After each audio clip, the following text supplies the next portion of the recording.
बाप बेटा चले। जब बाप बेटा चले तो शैतान आ गया। अल्लाह आप सबको हज नसीब फरमाए। और वहां पे रमी जमारात एक रुकन है, यानी शैतान को कंकर मारना एक रुकन है, यानी वाजिब, हज का एक वाजिब है। 10 ज़िलहज को बड़े शैतान को कंकर मारा जाता है, फिर बकिया 11 और 12 ज़िलहज को तीनों शैतानों को कंकर मारे जाते हैं। क्या कमाल है कि शैतान भी 3 रखे। तो एक मर्तबा शैतान आया जनाब हाजा के पास, कहने लगा कि तुम मालूम है कि तुम्हारा शौहर कहां गया है? कहा वो हाँ, वो अपने दोस्त से मिलने गया है, अपने बेटे को लेकर। अच्छा, इब्राहिम ने यही कहा था कि मैं अपने दोस्त से मिलने जा रहा हूं। इब्राहिम थे खलीलुल्लाह, अल्लाह का दोस्त। कहा मैं दोस्त से मुलाकात के लिए जा रहा हूं, दोस्त से कुछ काम है। कहा कि हाँ, वो अपने दोस्त से मिलने गए हैं। कहा वो तुम्हारे बेटे को ज़िबा करने गए हैं, जाके देख लो, अगर मैं झूठा हूं तो। क्या कह रहा है? जाके देख लो, अगर मैं झूठा हूं तो।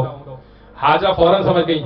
हाजरा ने कंकर उठाया जमीन से और मारा उसको, और जुमला कहने लगी जो नबी के हरम को उसके घर से निकाले ना, वो शैतान हुआ करता है।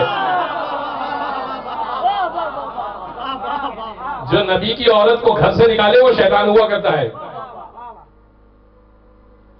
वो आया इब्राहिम के पास, कहा कि क्या कर रहे हो? बेटे को ज़िबा कर रहे हो? जवान बेटा अभी तुम्हारा साथ देगा ये बुढ़ापे में, बुढ़ापे का सहारा ही, उसको ज़िबा कर रहे हो? इब्राहिम ने कहा कि अल्लाह का हुक्म है।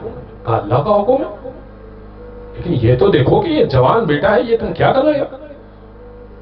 इब्राहिम फौरन समझ गए, जमीन से कंकर उठाया और जोर से मारा। का जो नबी के फेल पे शक करे ना, वो शैतान हुआ करता है। ये 3 शैतानात को जो कंकर मारा जाता है, ये उसका फलसफा बयान कर रहा हूं मैं आपकी खिदमत में। कुछ देर आगे बढ़ा, ये बाप बेटे आगे बढ़े, इब्राहिम और इस्माइल, तो किसी और भेष में इस्माइल के पास आया। कहा अपने बाप को समझाओ, उसका दिमाग खराब हो गया है। कहा क्या हुआ? कहा वो तुम्हें ज़िबा करने के लिए ले जा रहा है। उसको तो इतनी समझ है नहीं कि जवान बेटे को ज़िबा नहीं किया जाता, उसका गला नहीं काटा जाता। इस्माइल भी थे, नबी कमसिन थे, तो क्या हुआ? नबूवत का ताल्लुक उम्र से नहीं होता। मैं जुमला कह गया। इस्माइल थे नबी, और नबी समझदार हुआ करता है। नबी ने कहा कि, इस्माइल ने कहा कि क्या कह रहे हो? तो तुम्हारा बाप जो है वो सठिया गया है, नऊजुबिल्लाह मिन ज़ालिक। फौरन जमीन से कंकर उठाया और जोर से मारा और कहने लगा जो नबी के दिमाग पे शक करे ना, वो शैतान हुआ करता है।